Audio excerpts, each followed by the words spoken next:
Benvinguts a aquesta nova sessió del curs dedicat a novel·la i música. Abans de començar amb la sessió d'avui, voldria llegir la resposta d'una pregunta que va quedar pendent a la sessió passada, que ha passat la Júlia avui, per la Selma Ancira. La pregunta era: podria Tolstoi sentir-se mancat per no ser músic i després potser detestar-la en el seu viatge fanàtico-místic? La respuesta de Selma Ancira es la siguiente.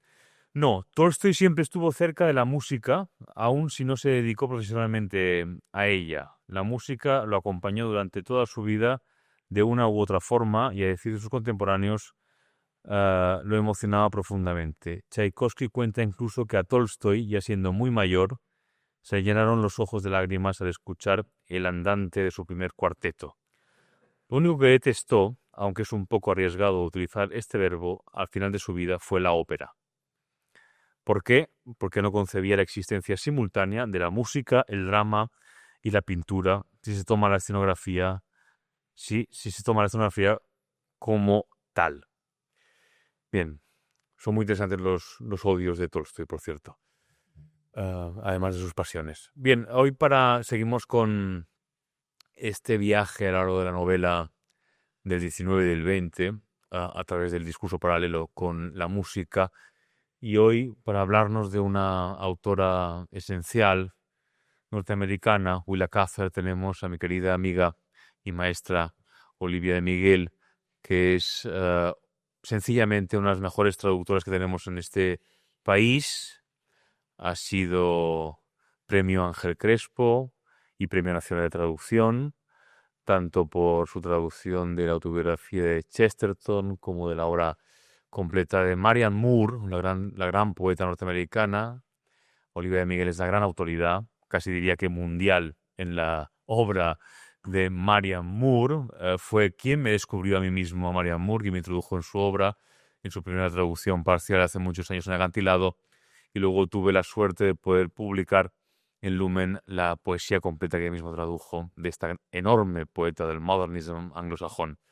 Pero Olivia de Miguel es un lujo, podríamos decir, en este país, porque realmente conoce toda la tradición anglosajona con un detalle extraordinario, tanto en la novela, en el ensayo, como en la poesía, y hablar con ella y aprender de ella a lo largo de tantos años, como editor, como traductor, como ensayista, ha sido un verdadero placer. Por eso no podía faltar hoy aquí, en esta sesión, en este curso sobre novela y música, para hablarnos de una autora que conoce también muy bien, como es Willa Cather. Así que bienvenida, Olivia, una vez más a tu casa, este Instituto Humanitats, donde ya sabes que te encuentras como en familia, para hablarnos con esa calidez y con esa profundidad que te caracteriza. Muchas gracias.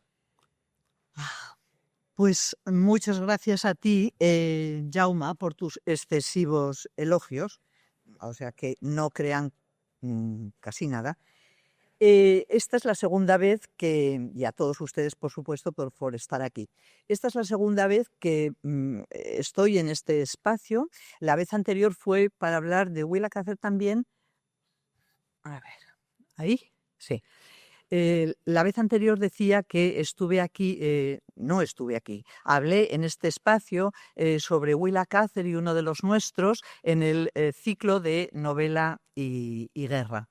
Y hoy estoy en el formato online. A mí no me gusta nada, porque a mí me gusta tener las caras de los interlocutores y el feedback que supone el tener al otro enfrente y no hablar a una máquina. O sea que hoy estoy muy contenta de por fin podernos ver las caras. Yo menos a ustedes que ustedes a mí, pero las caras al fin.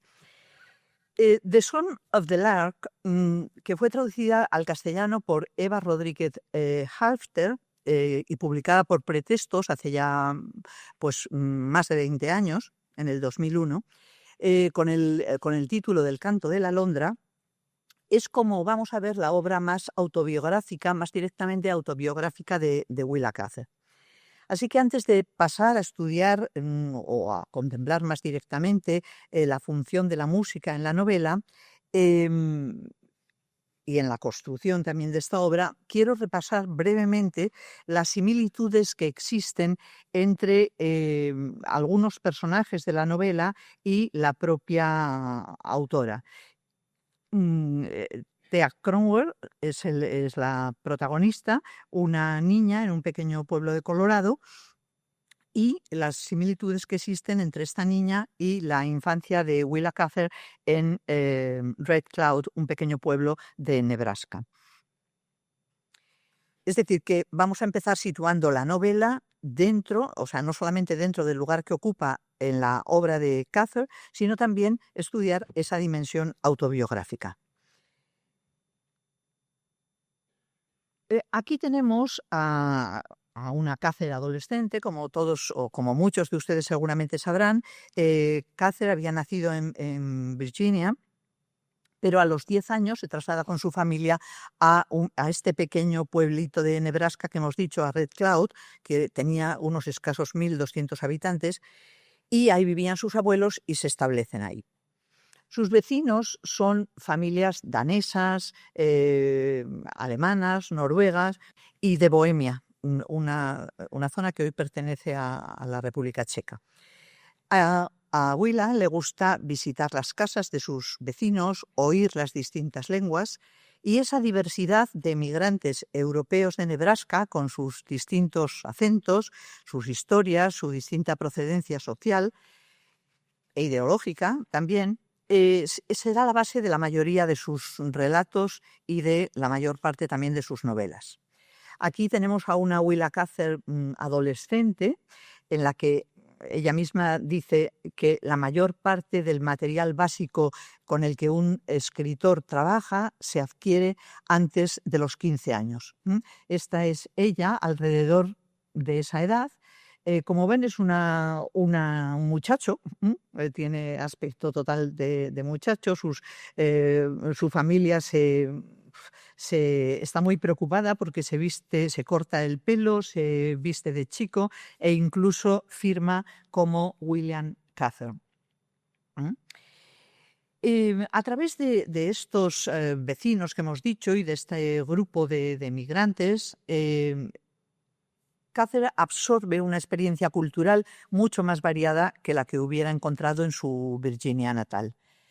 Los emigrantes, aunque no proceden de una clase social alta, evidentemente, pues sí que muchos de ellos aportan grandes conocimientos. La zona alrededor de la que vive y donde va a situar la mayoría de sus novelas se conoce en inglés, en América, con el nombre de Great Divide.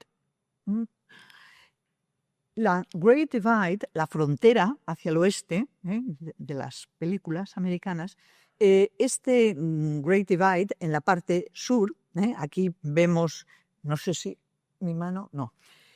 Bueno, aquí en la parte sur están el estado de Nevada, de Texas, este grande. Bueno, no sé si, no puedo decírselo.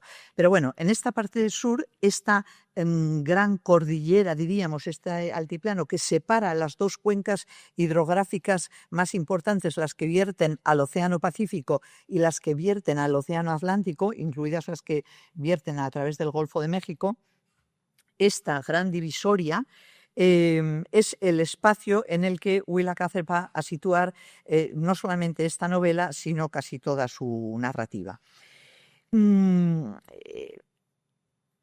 Los estudiosos de la obra bueno, Willa Cather, su primera obra, su primer ensayo, lo titula On the Divide. O sea que es para ella un punto esencial. Y los estudiosos de su obra no han podido resistirse a usar la palabra en un sentido también en un sentido simbólico.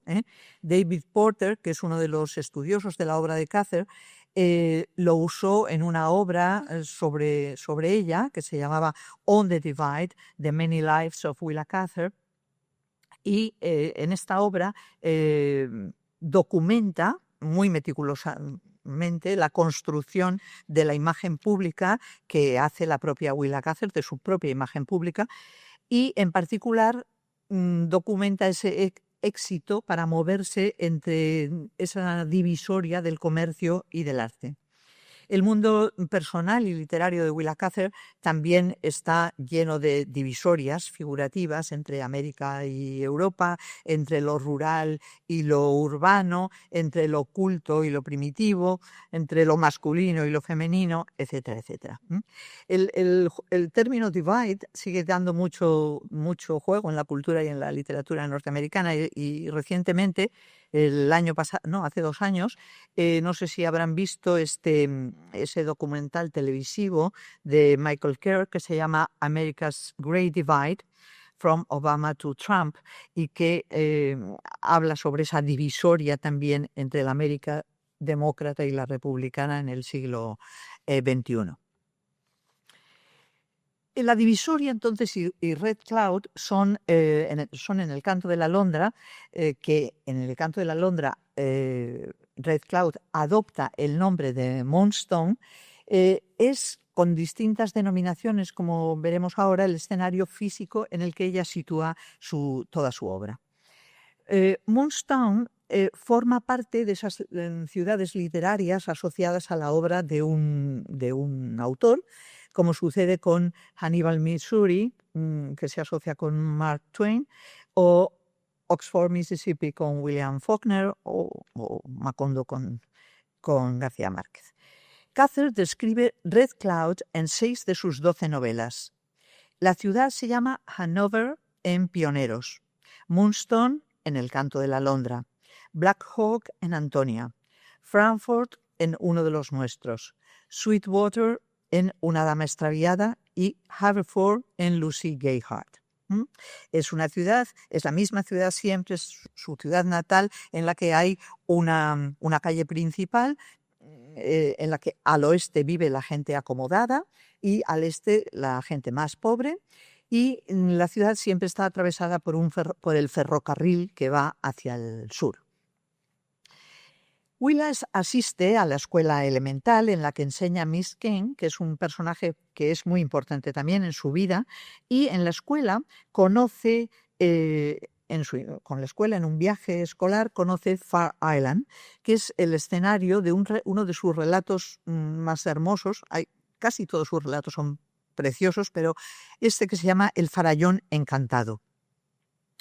El farallón encantado es un relato de 1909 que se incluye en la edición en castellano de todos sus cuentos, de los cuentos completos de Willa Cather, que publicó Alba y que yo misma traduje hace unos años. Esta es la edición de hace unos años. Está El jardín del troll, Juventud y la radiante medusa, Oscuros destinos, La anciana belleza y otros relatos, y El farallón encantado. Decía que este farallón encantado, este viaje que hace a Far Island en la escuela, en él descubre el escenario donde va a situar el farallón encantado. Y hace escasamente menos de un año, Alba ha vuelto a editar otra vez los libros de cuentos. La verdad es que son una joya. El farallón encantado es un relato muy curioso por varios motivos. Uno de ellos es que hay una indefinición del género del narrador. Cuando se ha traducido este cuento siempre se ha puesto en boca la narración de un personaje masculino, pero no sé por qué, porque una de las características, algo que en inglés es factible hacer, pero que en castellano en la traducción es muy difícil o casi imposible no decir cuál es el género de la voz narradora, pues sucede también en otra historia que se llama Dos amigos. Y es curioso en cierto modo por eso, y también porque la acción se sitúa en uno de los espacios o uno de los escenarios reales y míticos de muchas de sus obras, que son los antiguos asentamientos de los indios pueblo. Ahí sitúa también en El Canto de la Londra, se sitúa una parte de la acción en esos asentamientos. Años después de escribir ese relato del farallón encantado, viajó con su compañera Edith Lewis y visitaron Acoma, que es un antiguo asentamiento también sobre una meseta al oeste de Albuquerque, aquí, y visitaron The Enchanted Mesa, que es el escenario donde sitúa este farallón, este cuento del farallón encantado.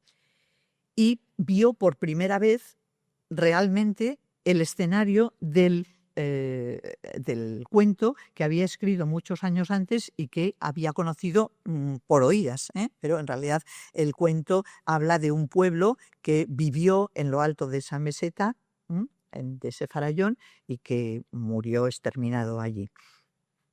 Durante su adolescencia en Red Cloud se despierta su afición por 3 de las actividades que van a ser más definitivas, más importantes en su vida: el teatro, la literatura y la música. Asiste a la ópera en un pueblo tan pequeño, es curioso, ¿no? Pero en 1885, y en un pueblo que hemos dicho que tenía como 1.200 habitantes, hay una ópera, un edificio de la ópera.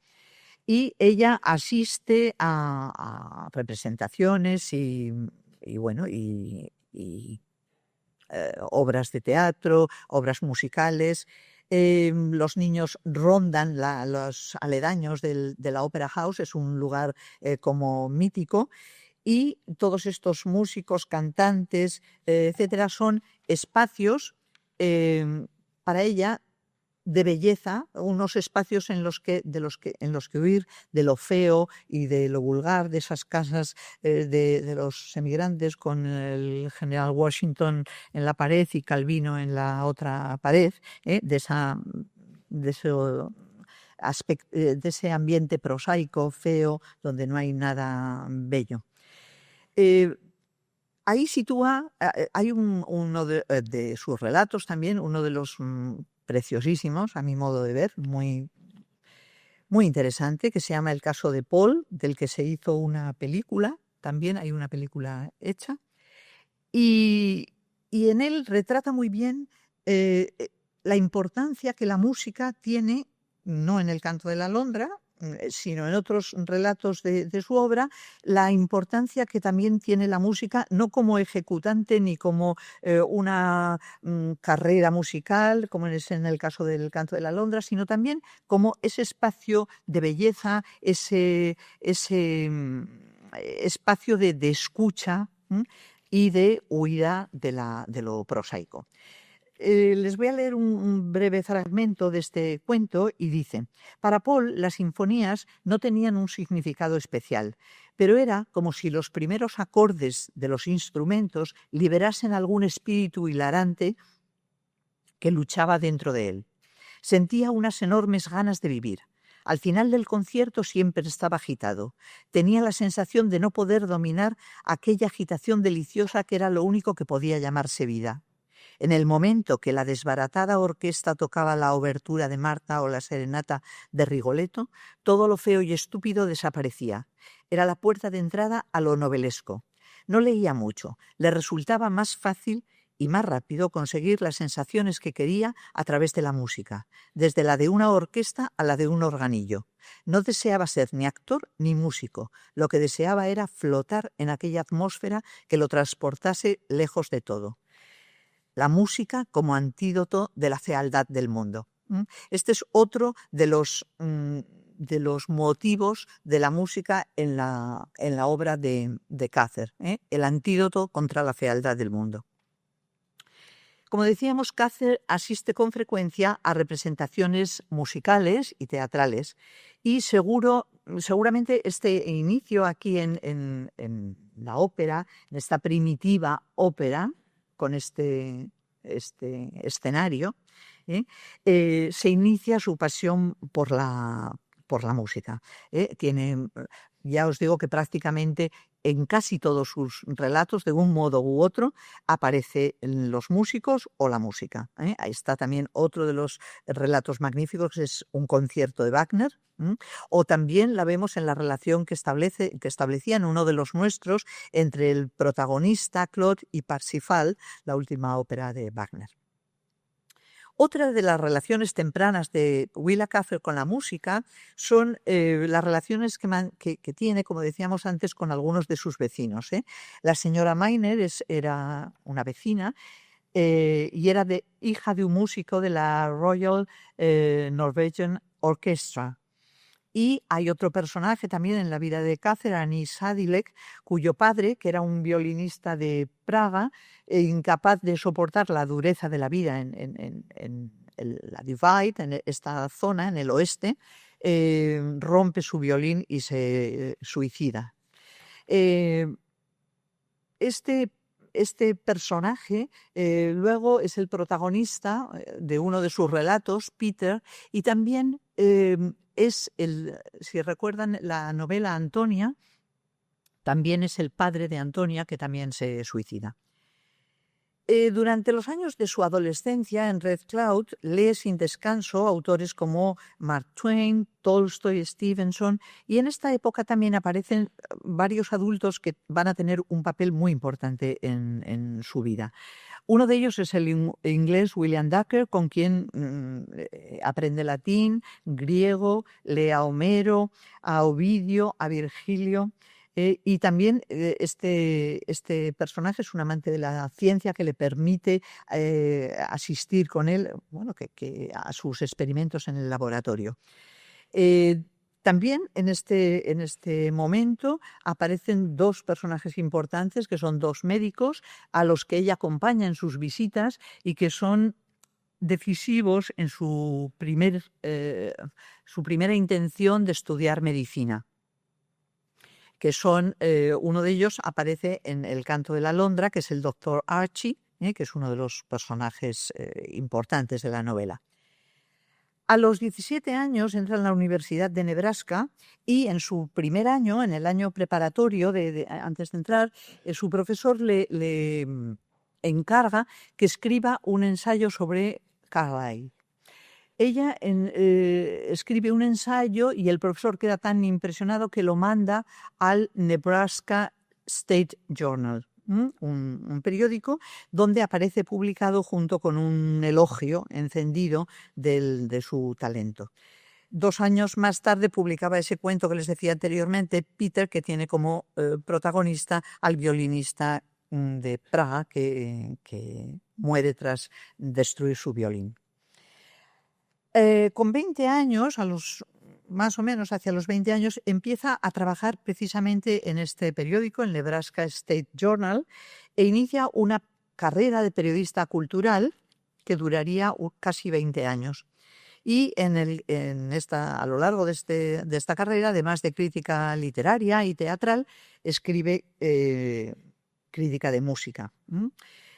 Abandona su intento de estudiar medicina y se matricula en la universidad en latín y griego, y ahí un poco también comienza su pasión de toda la vida por la cultura, la literatura y la lengua francesa, sobre todo por Flaubert. Después de graduarse se traslada a Pittsburgh y ahí sigue escribiendo crítica de teatro y de música para el Pittsburgh Leader, para este periódico. Es una crítica muy volátil, diríamos, pero brillante, y que se mueve entre el entusiasmo clamoroso, por una parte, y ataques virulentos que desconcertaban a los músicos que llegaban a la ciudad y esperaban una prensa más amable y más dócil. La llamaban, para que se hagan una idea, el joven machete. O sea que debía atizar fuerte. Su primer libro, April Twilights, es un libro de poemas y se publica en 1903.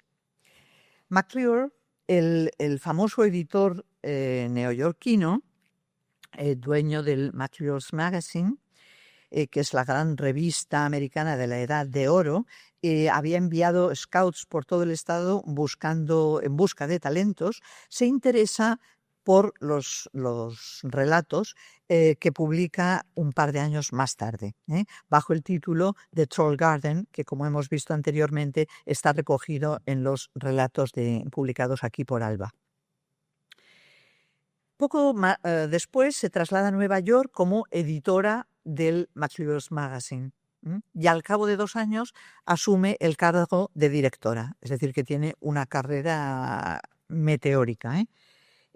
Esta es ella en ese momento, en la época de directora del McClure's Magazine.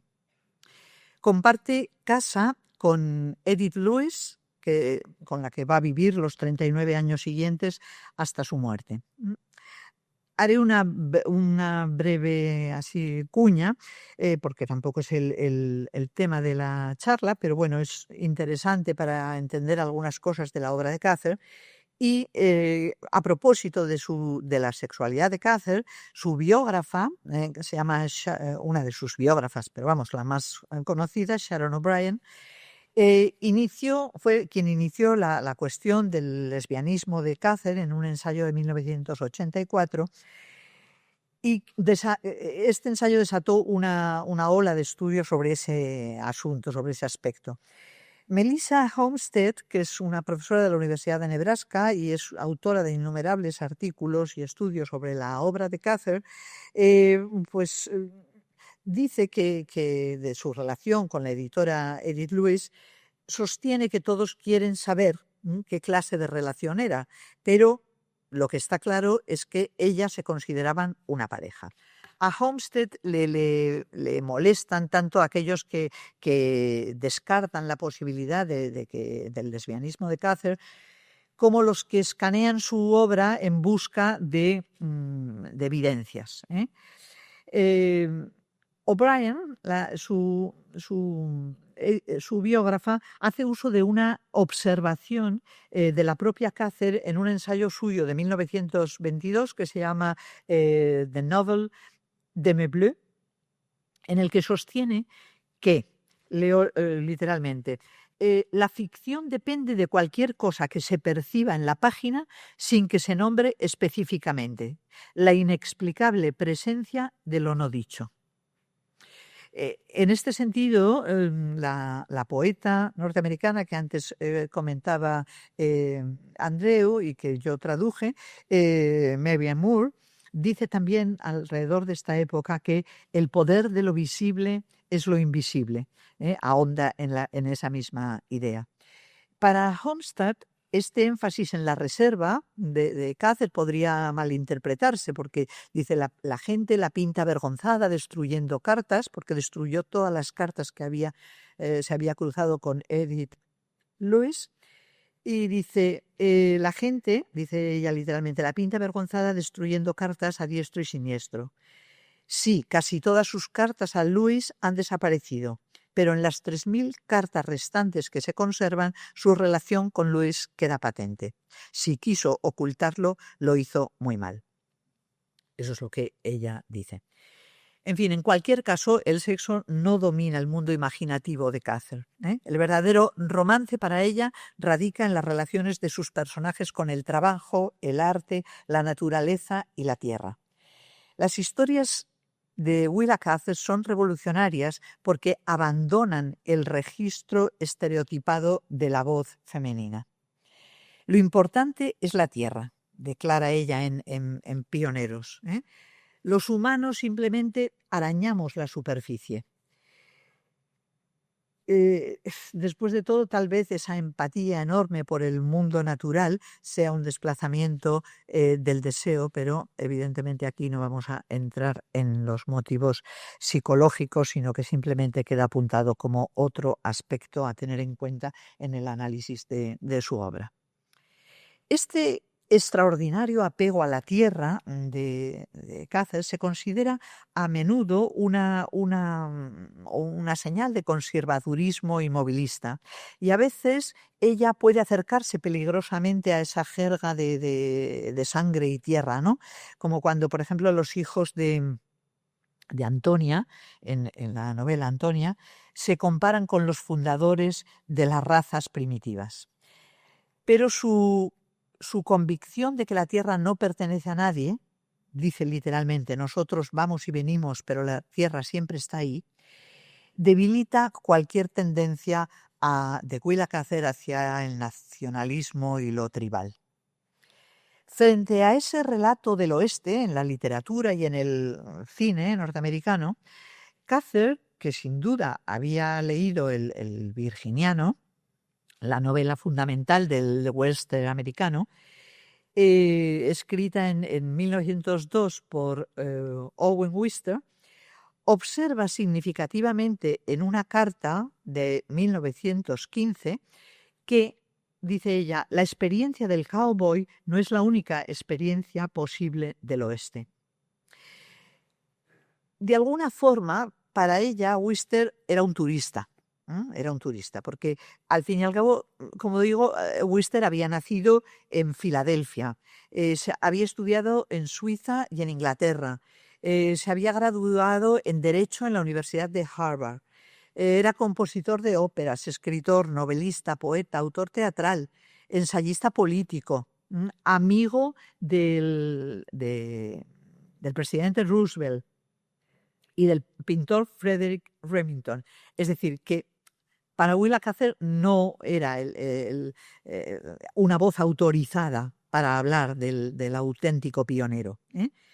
Frederick Remington, por si no lo tienen presente, es uno de los pintores, o quizá el pintor más importante del oeste americano, y cuyas pinturas parece que inspiraron en buena medida a Wister para escribir el Virginiano. Pero como decía, para Willa Cather es un turista, es alguien que pasaba por ahí, pero no es no es una voz autorizada para hablar del oeste americano. La auténtica virginiana es ella. Ella es la real virginiana. En ese relato de las grandes praderas que hace Willa Cather, las mujeres logran independizarse de los papeles asignados, la gente de distintos países convive y la violencia no solamente se ejerce contra el otro, sino también muchas veces, como hemos visto en estas figuras que no pueden soportar la dureza de la vida en el oeste, también se ejerce contra uno mismo. Cather crea una alternativa a esa mitología masculina del oeste, del mismo modo que en la novela que comenté anteriormente, en uno de los nuestros, había creado un relato alternativo a la guerra, al de la guerra de sus contemporáneos, al relato de la guerra que habían hecho sus contemporáneos. Cather, de alguna manera, es la primera de dar a los emigrantes estatura heroica en la literatura norteamericana seria, sobre todo a los colonos escandinavos y a los de Bohemia. En 1912 publica su primera novela, que se llama Alexander Bridge, también está publicada en Alba.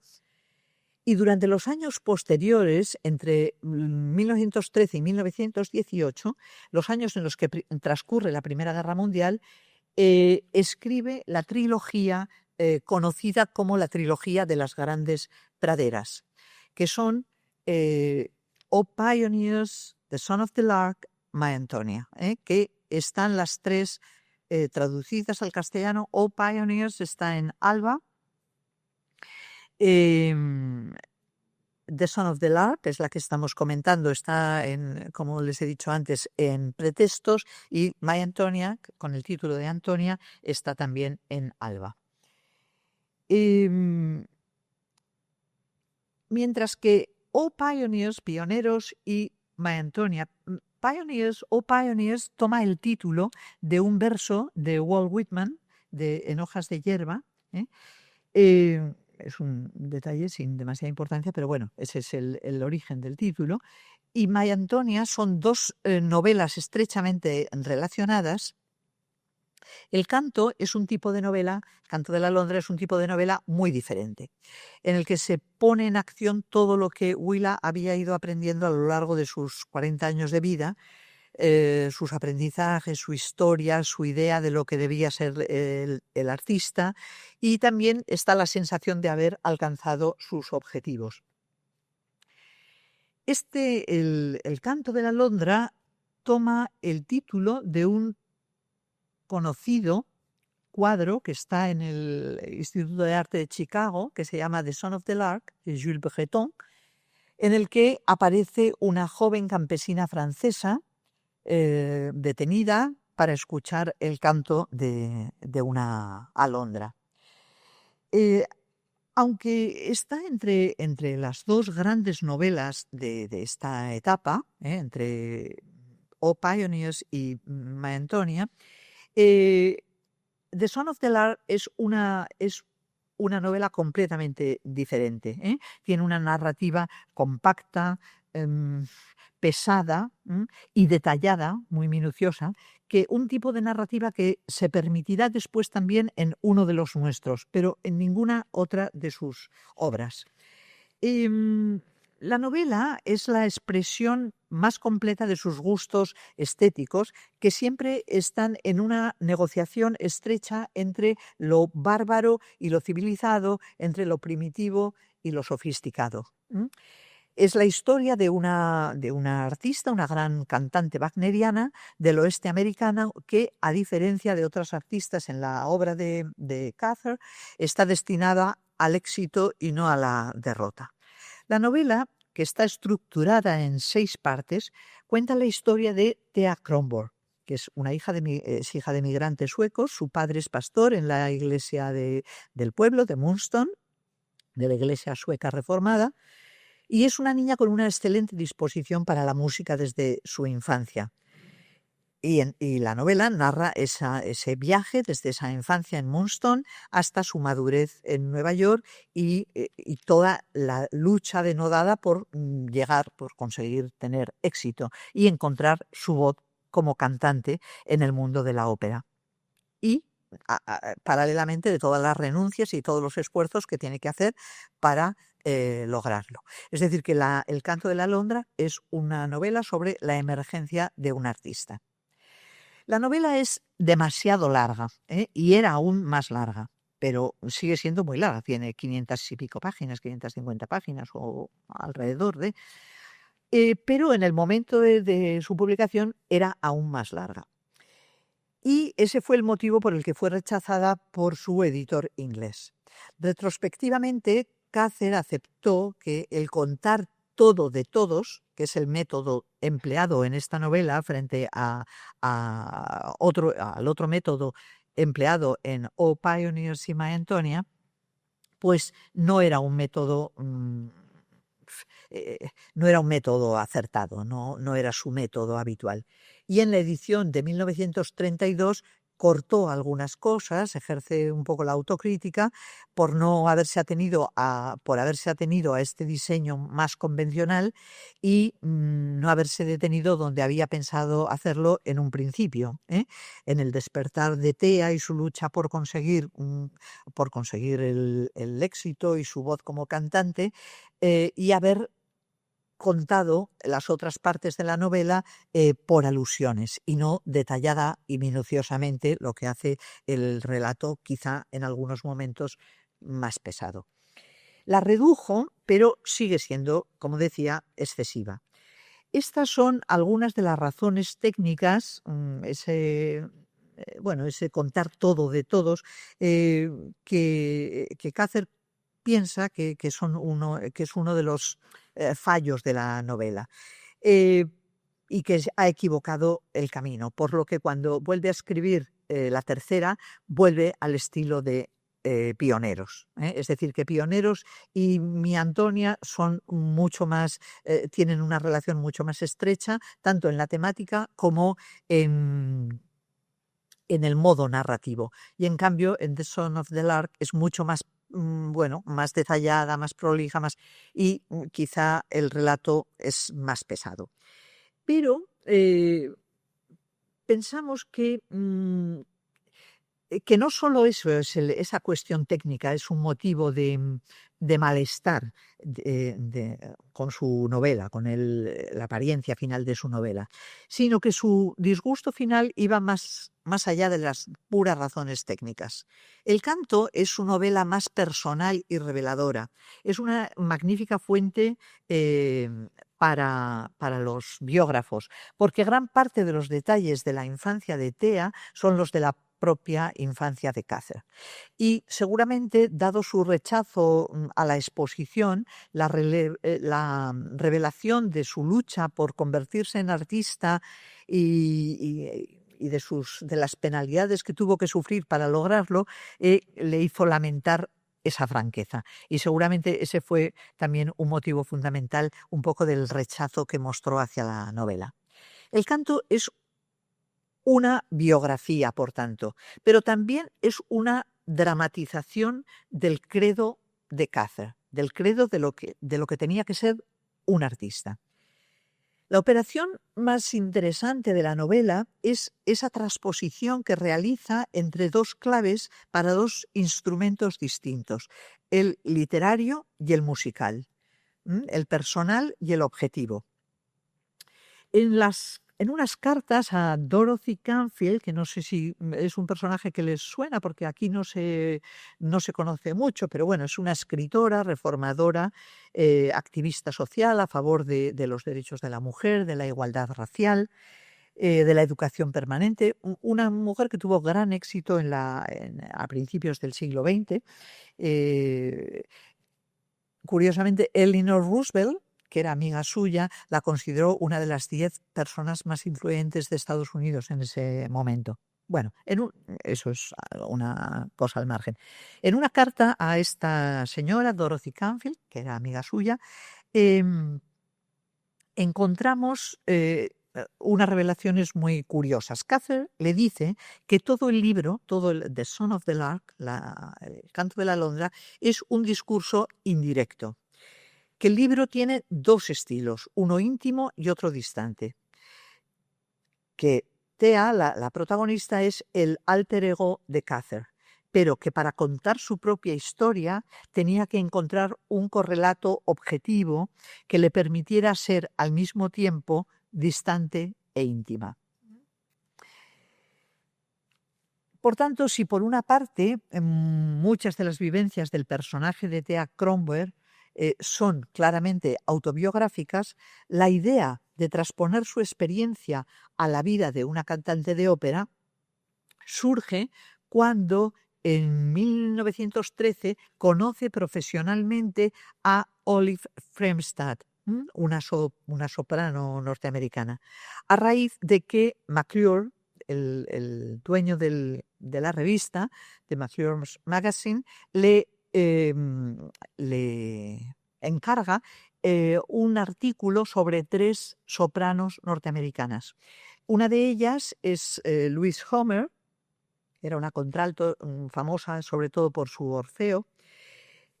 Otra era Geraldine Farrar, soprano también famosa por la sensualidad lírica de su interpretación, pero según Cather, la emoción la lograba a costa del aspecto intelectual de la música.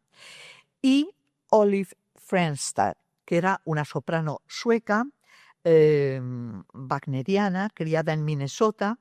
Para Cather es la artista por excelencia. Era poderosa, apasionada, atrevida e intelectual.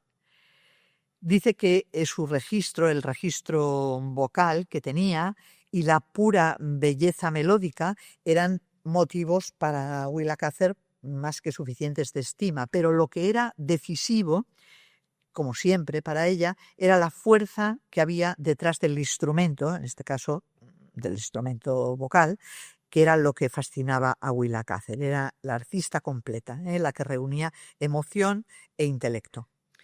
El día que Cather va a entrevistar a Olive Fremstad para este artículo en el McClure's Magazine, la cantante está agotada, está ronca, pero esa misma noche, para asombro de la propia Cather, reemplaza a la soprano en cuentos de Hoffman y canta magníficamente. Cather queda completamente fascinada por esa capacidad de transformación que Fremstad le pone en manifiesto, le revela.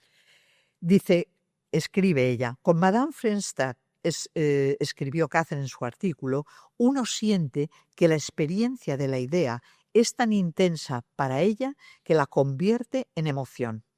Este es un poco la clave de la admiración que suscita en Willa Cather, que la experiencia de la idea, de lo intelectual, es tan intensa que la convierte en emoción. Podríamos pensar luego también en muchos de los poetas modernistas, también norteamericanos, ¿no? Pensemos en Eliot también, ¿no? O en Marianne Moore. Y por ejemplo, esa acusación que se le hace a veces a Moore de que es frígida, de que su poesía es frígida, como si lo intelectual no fuera emocionante, no tuviera emoción, o también a Eliot. Bueno, decíamos que para Cather, Fremstad, que era una mujer que había crecido también en una familia pobre y religiosa de migrantes suecos, igual que ella, y que había tenido que abrirse camino en un medio hostil, igual que la propia Cather, sin estímulos artísticos ni culturales, representaba a la pionera de la frontera.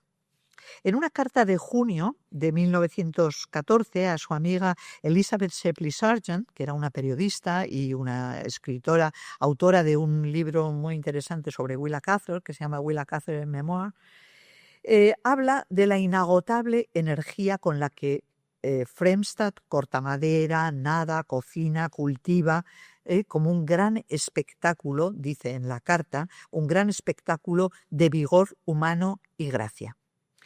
Seguramente son estas dos palabras, el vigor y la gracia, lo que de alguna manera representan para Cather lo masculino y lo femenino, el resumen del lenguaje que ella utiliza en la construcción de su heroína. Este episodio de la vida real de Cather lo transpone literalmente en El canto de la alondra, cuando en la última parte de la novela el director de teatro llama por teléfono a Thea para que acuda al teatro en el plazo de 1 hora para interpretar el papel de Siglinda en La Valquiria, que es la segunda de las cuatro óperas del Anillo de los Nibelungos. Porque la soprano que lo estaba cantando se ha desmayado y las otras 2 sopranos del teatro no están en Nueva York, están fuera de Nueva York. La protagonista, Thea, acepta de inmediato interpretar un papel que nunca ha cantado, pero sale triunfante del reto. Es una transposición literal del episodio que ella conoce cuando entrevista a Olive Fremstad. Thea tiene también, la protagonista del canto de la alondra, como Cather, una relación apasionada con el paisaje del oeste. Red Cloud, como hemos dicho antes, se transpone muy hábilmente como Moonstone. Se transpone no solamente de la ciudad, sino también el estado de Nebraska a Colorado, lo que le permite en la novela poner a Thea en relación con figuras heroicas del ferrocarril, con exóticas escenas mexicanas y sobre todo con el color del desierto, con los cañones y sus descubrimientos del arte y la vida de los primitivos pobladores de estos asentamientos, de los indios pueblo. A ver, esta nos la había enseñado Olive Fremstad, la soprano potente. Y estos son los asentamientos en los que se desarrolla una parte de la novela que estamos comentando, del canto de la alondra. Y que, como antes habíamos visto en el cuento del farallón encantado, insiste en esos escenarios que para ella son un contrapunto con ese otro mundo sofisticado de la ópera de Europa, de Nueva York, etc. Son impresionantes, ahí se ven los asentamientos a ambos lados del desfiladero, del río Colorado abajo, y esos asentamientos donde vivieron los indios pueblo. Aquí se ve también, quizá mejor, ¿no? ahí vivían los moradores del Cañón del Puma en Mesa Verde, en el Parque Nacional de Colorado. Thea toma ahí contacto con lo primitivo, con los sonidos originales y descubre que, cito literalmente, todo arte es un esfuerzo por encontrar un recipiente, un molde en el que aprisionar por un momento el elemento brillante y elusivo que es la propia vida. De alguna manera, Thea es el molde de la propia Willa Cather en el que ella se vierte. Las vasijas de cerámica decorada que Thea encuentra aquí, que eran las vasijas que hacían las mujeres pueblo, con las que bajaban al río a por agua, pero que también tenían, aparte de su función de lo funcional, una función decorativa, porque están hermosamente decoradas, son de alguna manera un símbolo de ese agua, de ese elemento vital, de ese recipiente, al igual que la garganta de Thea es el recipiente también de su arte. A lo largo de esta novela, Cather construye un modelo de lo que para ella es la mujer artista. Thea renuncia al modelo de feminidad encargado por su compañera de infancia, Lily Fisher, o se distancia también de las damas artistas con las que se encuentra en Chicago, que son estas cantantes, las cantantes que encuentra en el estudio de su profesor de canto, y que le parecen, que cantan pues de una manera mecánica, sin ningún tipo de emoción ni de idea de ninguna de las dos cosas. Y le dice a su amante en un momento que ella necesita, y cito, despertarse cada mañana con la sensación de que la vida le pertenece, de que su fuerza es suya y también su talento. El personaje del Canto de la Alondra huye de lo barato y vulgar dentro del espacio de la música y le deprime y le entristece la falta de criterio de un público que alaba que alaba y considera bueno lo que para ella es banal y superficial. En la última parte de la novela, en una conversación con su amigo de infancia, el doctor Archie, Thea le explica su lucha por distinguir las buenas cantantes de las imitaciones baratas y su deseo de llegar a ser una cantante apreciada por el público del Metropolitan Opera House de Nueva York. Defiende con pasión su odio por lo vulgar y su amor incondicional por lo auténtico. Y dice, leo un fragmento de esa parte final de la conversación con el doctor Archie, y dice, las voces son algo fortuito. Hay muchas voces buenas en mujeres vulgares con espíritus vulgares y corazones vulgares. Mire la mujer que cantó a Ortrun conmigo la semana pasada. Aquí es nueva y la gente está como loca con ella. ¡Qué magnífico volumen en la entonación!, dicen. Le aseguro que es tonta como un zapato y tosca como un cerdo, y cualquiera que sepa algo de canto lo vería al instante. Y sin embargo es tan popular como la Necker, que es una gran artista. ¿Cómo puede satisfacerme el entusiasmo de un público al que gusta su atroz actuación y al mismo tiempo pretende que le guste la mía? Si les gusta a ella, a mí tendrían que echarme a patadas del escenario. Representamos cosas totalmente irreconciliables. Ese es un poco la idea de esa artista, de la exigencia, de la autoexigencia de esa artista. La historia de las artistas a las que admira, así como el análisis de su propia experiencia, le ofrece una vía para analizar el misterio de la creatividad y no duda en poner sus propias ideas en boca de ellas. En el artículo que le había encargado McClure, que se llama Three American Singers, hay una proyección de Willa Cather en la cantante Olive Fremstad. Pero el homenaje que le hace se deriva del encuentro entre dos personalidades, entre dos mentes que piensan y sienten de un modo muy parecido. Es decir, que hay mucho de Olive Fremstad de la infancia en ella, de la infancia artística de Willa Cather, de la misma forma que hay mucho de los puntos de vista de la autora, de Willa Cather en las afirmaciones que hace Olive Fremstad en este artículo. Ese complejo tejido de las experiencias y actitudes personales de Willa Cather con los logros de la carrera de Olive Fremstad son la sustancia del meollo del canto de la alondra. Vamos ahora a ver un poco más a fondo la música, el tema de la música en la ficción de Cather.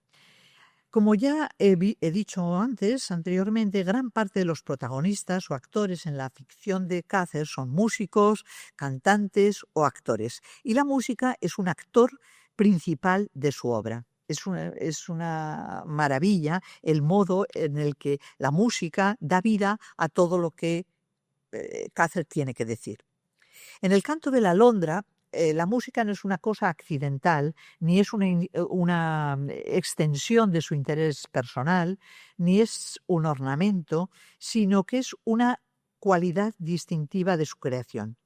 No actúa como un simple acompañamiento, sino que define las distintas etapas en la vida de la protagonista, de Thea Kronberg, desde su infancia en Moonstone hasta su paso por Chicago y Alemania y su apoteósico triunfo en Nueva York.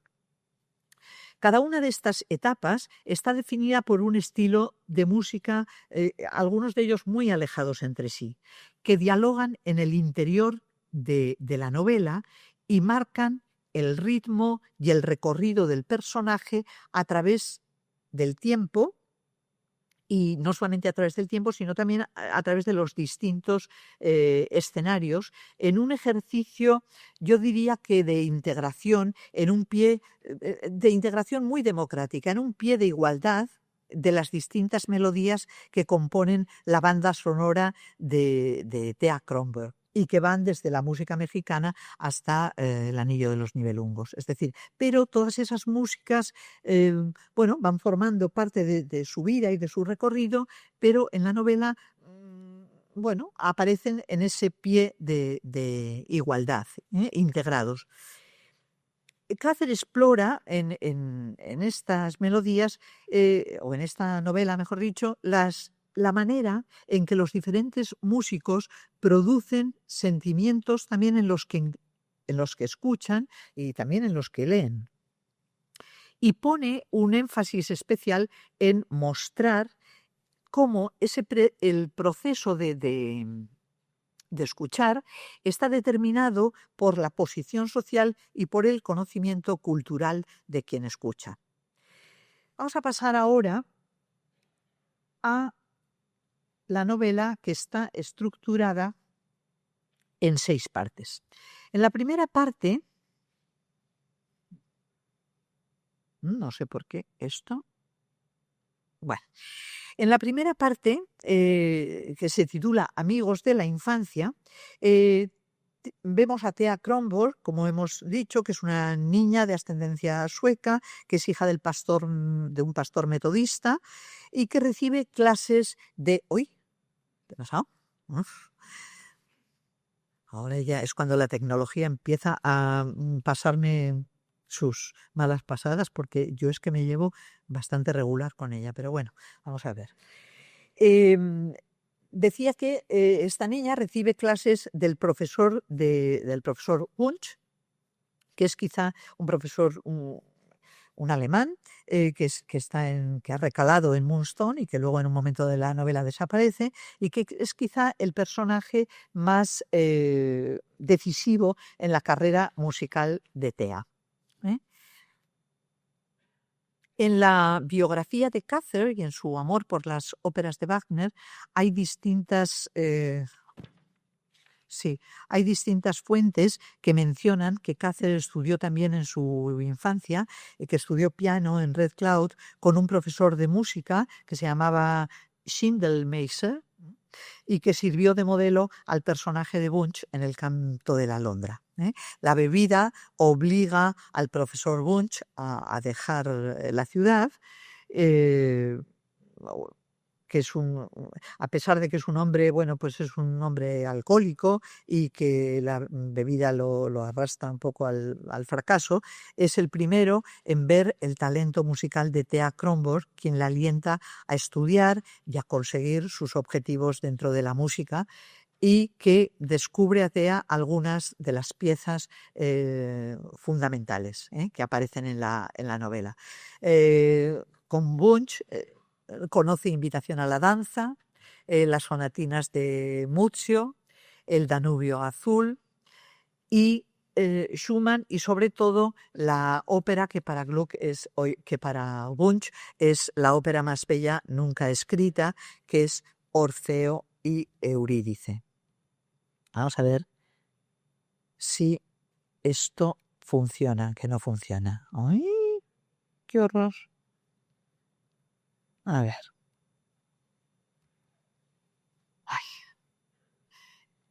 Creo que voy a necesitar ayuda, porque aquí esto... No da ni bien en la pantalla, ¿no? Sí. No. ¿Eh?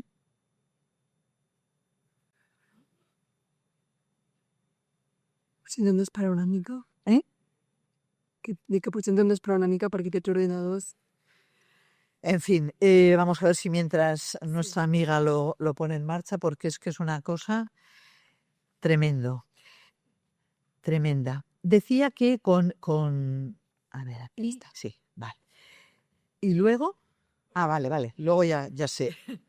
Volver. Bien, decía que con Wunsch conoce algunas de las obras clásicas importantes, pero sobre todo le introduce a Orfeo y Eurídice, que en su consideración es la obra más bella, la ópera más bella nunca escrita. Y ahora les voy a poner un fragmento pequeño, porque no nos va a dar tiempo sino de más, en la versión que hace Philippe Jaruski del Que haré sin Eurídice, que no sé si la conocen, pero es absolutamente maravillosa. ¿No? Oh, pero bueno.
Bueno, esta versión tan absolutamente muy emocionante.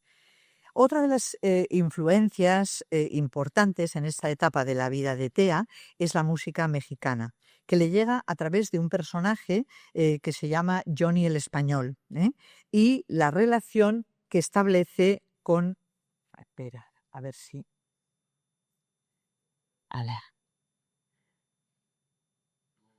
Vamos a poner esto aquí. Bueno, más o menos, sí. A ver.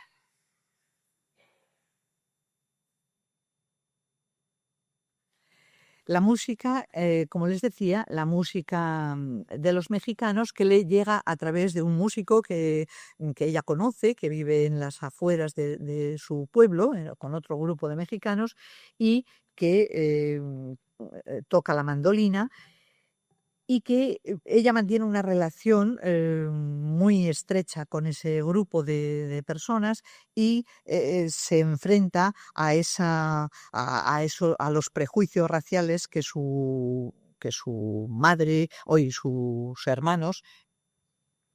¿Qué pasa? Que sus hermanos mantienen.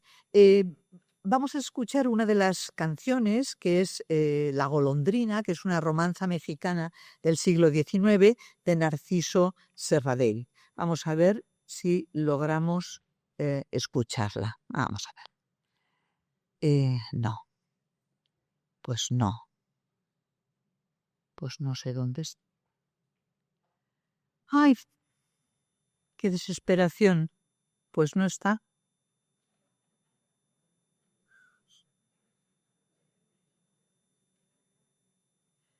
No está, no lo sé.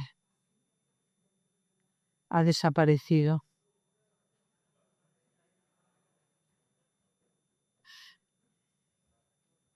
Comença a preparar la boca. Sí, que fan? Pues em quedo aquí. Si no os molesta, així No, sí, no, repito. no, mira a ver cómo pongo la siguiente, porque esto, Està aquí. ¿dónde está el audio ahora? Aquí. Però mira, si imites això... ¿Aquí? ¿Y dónde ha sido? Aquí, de ahí. ¿Dónde ha sido desde ahí? Ara pots posar. ¿Sí, Manuel? Sí, sí.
Bien.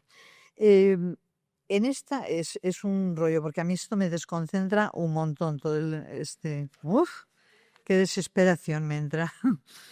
Bueno, también en esta etapa hay que comentar la importancia que tiene la música religiosa. Porque Tea, en su pueblo, como es hija del pastor de la iglesia sueca reformada, le acompaña en los oficios, en los funerales, en los servicios religiosos y canta y toca el piano.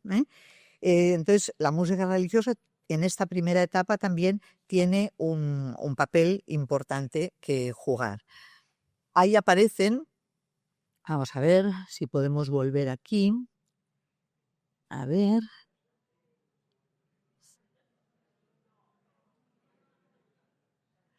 Es que yo había puesto eso ahí perfectamente, pero resulta que no funciona. Bueno, aquí vemos que la música religiosa, hay algunos himnos religiosos, como ven, como el Come Ye Disconsolate o el famoso Rock of Ages, que es un himno cristiano muy popular, escrito por el ministro anglicano Augustus Toplady, o All Hundred, también otro himno religioso. Y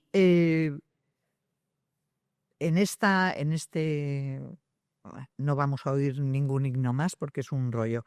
Y en esta primera etapa de la novela y de la vida de Tea es también muy importante la música popular norteamericana que le llega a través de su amigo, de un amigo suyo y un admirador, que es un ferroviario que se llama Ray Kennedy y que muere en un accidente del ferrocarril y le deja $600 en herencia a Thea, que es el primer, se los deja para que pueda ir a Chicago a estudiar música, y es el primer dinero con el que ella se va a Chicago.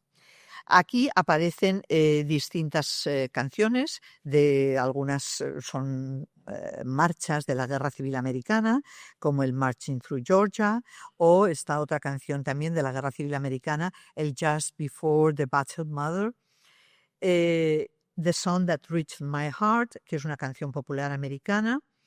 Y luego está una balada muy bonita en escocés, Overdose in the Cold Blast, de Robert Burns, que es una canción popular escocesa, pero muy famosa también en América. Vamos a ver si puedo pasar de aquí, me encantaría pasar de aquí a dónde está él, no lo encuentro. Sí, yo creo que no pasa red. A ver, dime. ¿Paso? No, pero dime cómo se hace. Aquí me limites. Sí. Y ahora me limites aquí también. ¿Y Y la lista dónde está la lista? aquí. ¿No? Pues no es necesario minimizar, entonces. Audio línea. ¿Vale? Vale. ¿Y si vols que em quedi jo? Ho vaig passar jo, que estic aquí de... A ver, vamos a escuchar entonces bueno, vamos a escuchar, es un decir, vamos a escuchar. ¿No? Vale. Esta preciosa balada que también forma parte de la música, de la banda sonora de la protagonista. Words low and the cold blast on yonder V, I played it the angry yet I shelter ye. I did miss Munch's bitter stars. Are the blood, thy build should be my boys. Tishir, to Badu.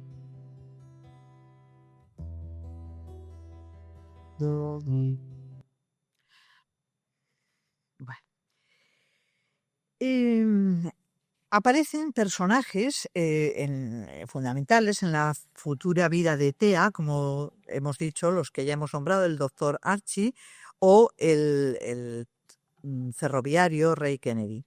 Estos individuos, junto a muchos otros de la pequeña comunidad en la que vive, ayudan a alimentar el talento de Thea. La amistad, el ánimo, incluso las críticas y las actitudes muchas veces represivas se convierten en trampolín para que ella se traslade, para decidirse a ir a Chicago en busca de una educación musical formal. Vamos a ver ahora. Ahí. Y ahora. Ahí.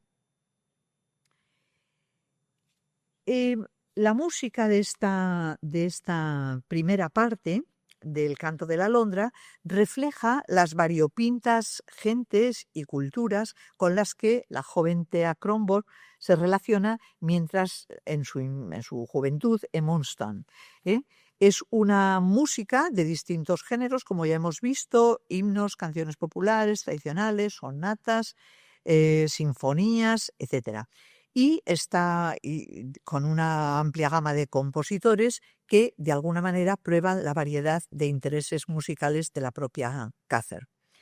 En la segunda parte de la novela, sí, vemos que el doctor Archie acompaña a Thea a Chicago y ella empieza a estudiar allí piano con el profesor Hassan. Thea es la mejor alumna de Hassan, pero también se da cuenta que es la más ignorante, porque Wunsch es cierto que le había enseñado algunos músicos como Gluck, Schumann, pero nunca ha escuchado nada ni de Beethoven ni de Chopin, ni ha oído hablar de pianistas muy conocidos ni compositores como Czerny. y se encuentra completamente, bueno, ahogada por la montaña de conocimientos por adquirir que tiene delante de sí.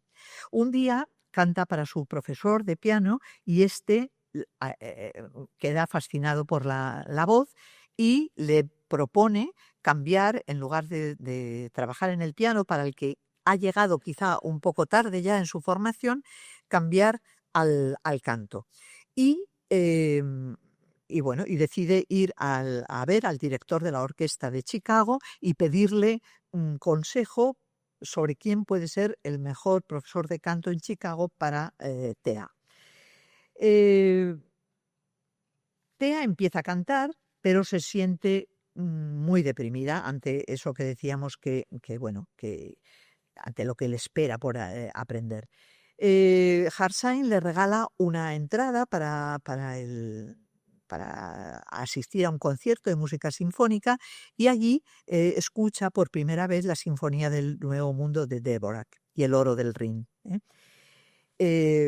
Queda fascinada y Harsanyi, el profesor, le dice que tiene que prescindir de ella y que tiene que dedicarse al canto. Thea, con harto dolor de su corazón, porque Harsanyi para ella ha sido no solamente un profesor de piano, sino también una persona básica en su paso por Chicago, no puede permitirse los dos profesores y lo deja. Vuelve de vacaciones a Moonstone y allí se ahoga, no puede, le entra un terror cerval a quedar atrapada allí y no poder huir de ese desierto. Y cuando se va del pueblo sabe perfectamente que no volverá. La vitalidad del canto de los mexicanos se opone a la pesadez del canto religioso en los funerales y en la iglesia de su padre, y también al canto culto de la música clásica. La música de esta parte de la novela retrata el desarrollo musical de Thea entre el estudio del piano, la música religiosa y su transición a la música vocal. Cuando entra en el mundo del estudio formal, en el paisaje urbano de Chicago, sus parámetros musicales cambian radicalmente y cambian a un enfoque mucho más clásico y académico. Mientras que ese tapiz de diversos estilos que habíamos visto en la parte primera se va diluyendo. Aquí ya vemos que queda esa canción mexicana, que a ver si la podemos poner porque es una serenata muy bonita, y luego todo lo demás es ya música culta. Vamos a ver si soy capaz una vez más. Vamos a ver. A ver. Ay, no. A ver, vamos a ver esa serenata estupenda, mexicana, que es muy divertida. O sea, ni para...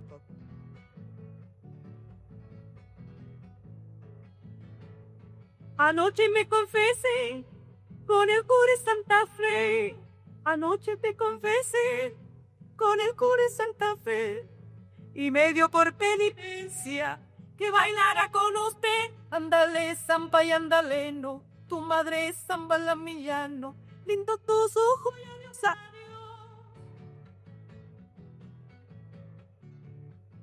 adiós.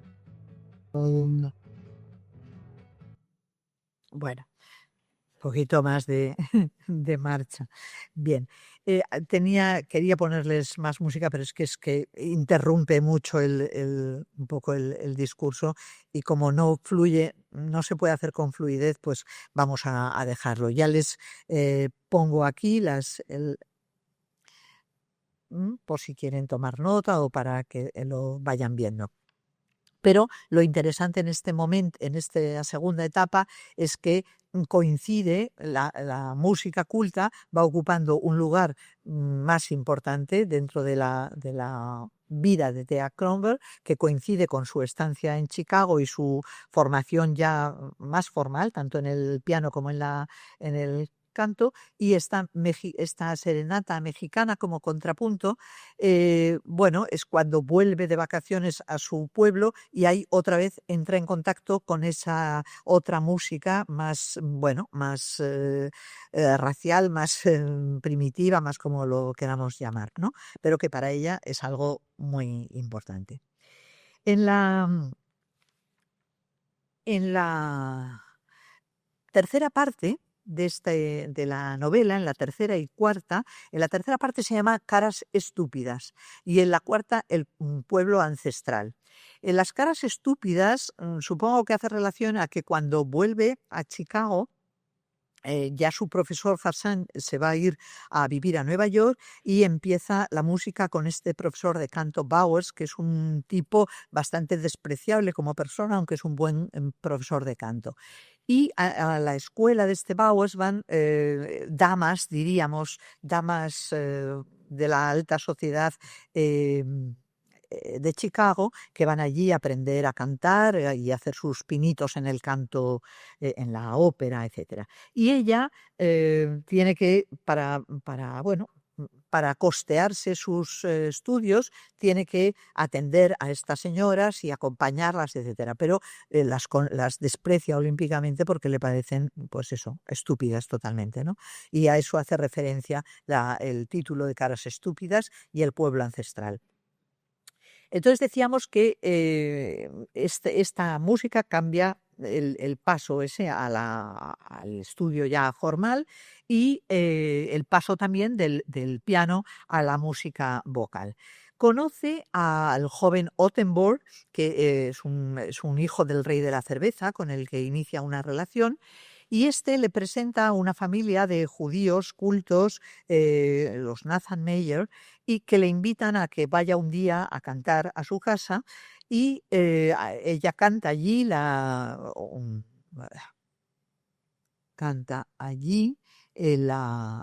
danza de las horas de la Gioconda y ellos quedan totalmente impresionados. Ottenborg, este joven que se enamora de ella y que además la potencia, la anima a que siga, que está casado, su mujer está en un sanatorio y no se puede divorciar de ella y por tanto la relación amorosa entre ellos no sigue adelante, pero sí que sigue una relación amistosa a lo largo de toda la vida.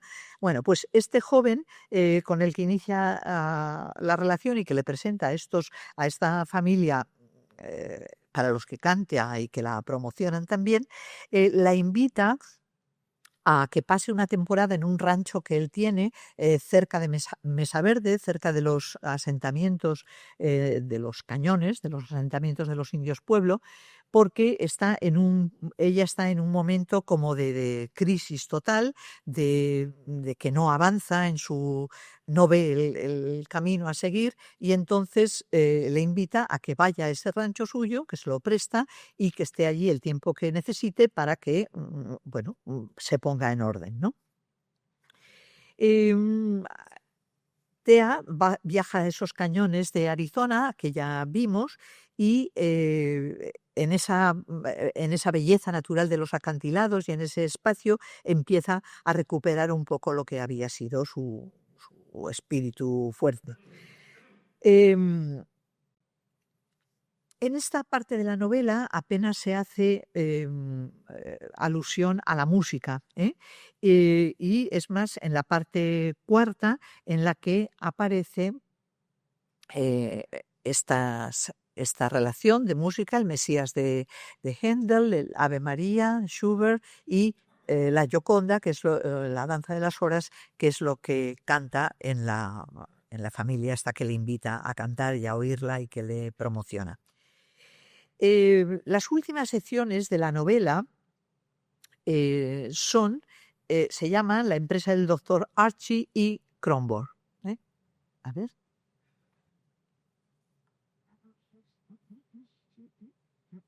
Vale.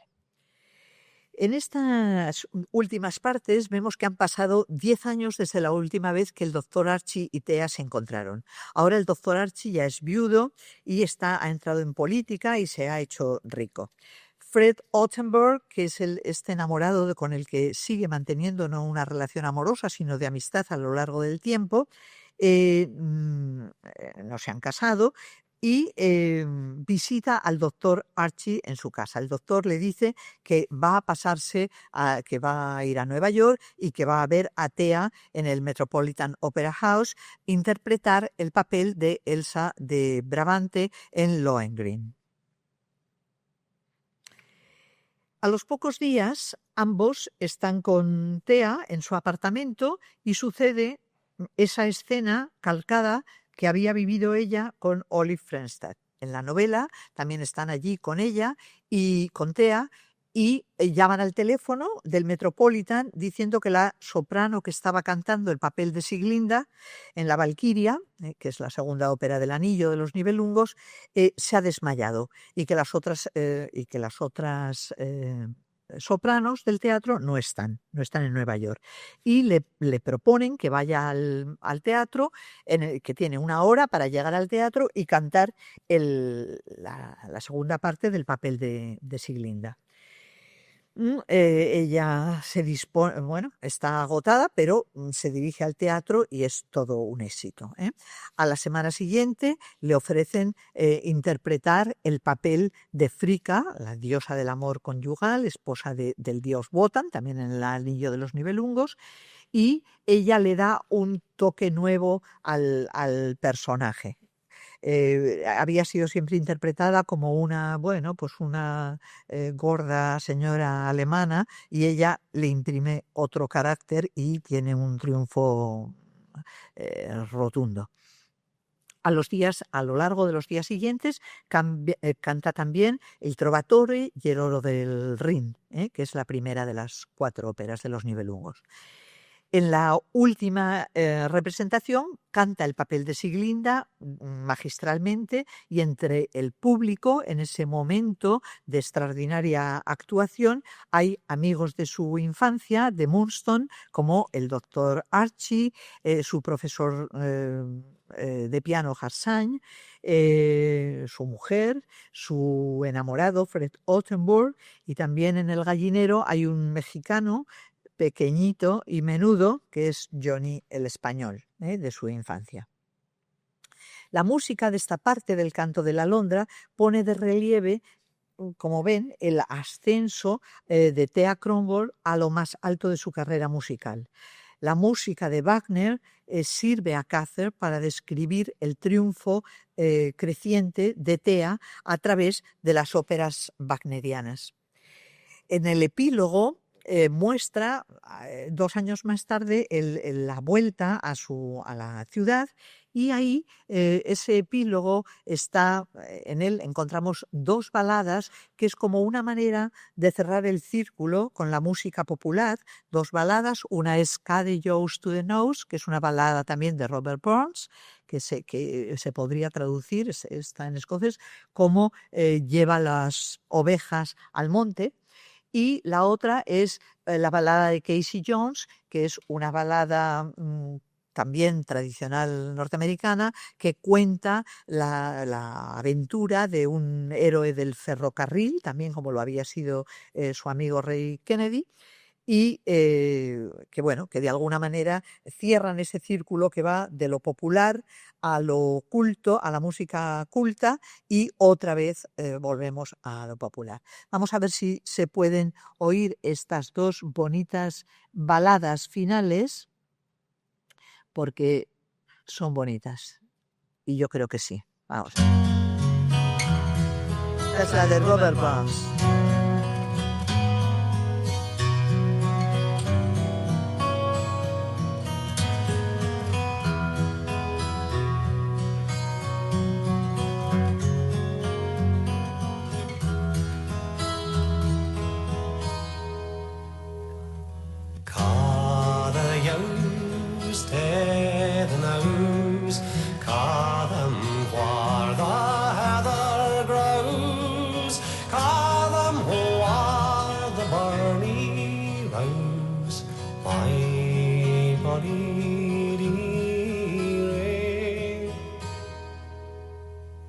Hark the mavis evening Synden glutens words among, then the folding let us gang.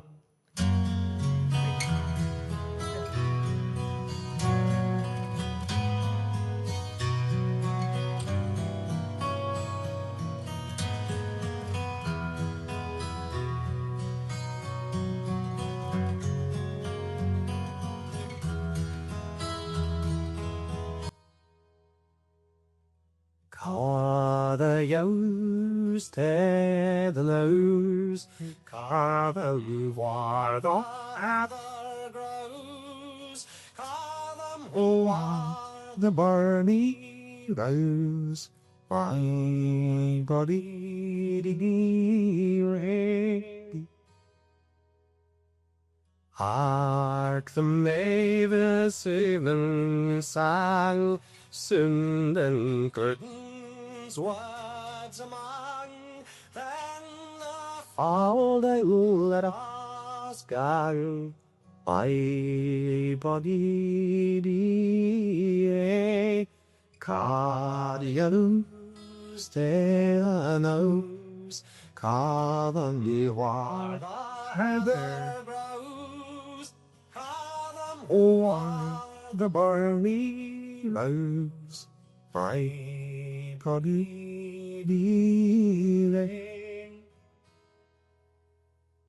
Bueno, y ya vamos a terminar con la balada de Casey Jones. A ver, esta es una versión de Johnny Cash con un poquito de marcha para terminar. Es el ferrocarril que recuerda a su amigo también, a Tenen.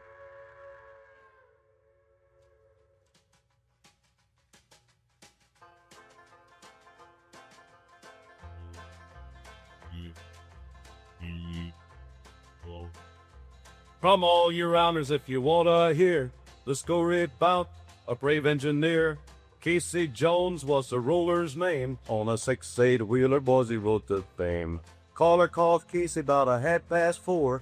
He kissed his wife at the station door. He climbed in the cabin with his orders in his hand, said, "This is the trip to the Brahma's land." Casey Jones climbed in the cabin. Casey Jones, orders in his hand. Casey Jones, leaning out the window, making a grip to the Brahma's land. Bueno, esa es ya, bueno, y ya nada, terminado con un pequeño epílogo. La importancia de la música es importante, está presente en toda la obra de Cather y, por supuesto, recorre muchos de los relatos posteriores al Canto de la Alondra, en el que la música y los músicos son la esencia de la narración. En 1919 hizo un alto para escribir un relato que está también en los cuentos completos, que se llama Coming Aphrodite. El poema de Dante Gabriel Rossetti y Eden Bauer da el nombre a la protagonista, y aquí también hay una batalla entre dos modos de entender el arte, entre un pintor y una cantante de ópera, que también insiste en el mismo tema. En las décadas que siguieron a la muerte de Willa Cather, en 1947, muchos la consideraron como una escritora regional, cantora de geografías concretas, pero poco a poco los críticos han revaluado a Willa Cather como una de las modernistas más importantes, a la altura de Virginia Woolf o James Joyce, en cuanto a la complejidad de sus historias. Cather ayudó a forjar la identidad del oeste americano, pero evidentemente no del mismo oeste que los bardos del imperio habían cantado. Y con esto lo dejamos aquí. Gracias.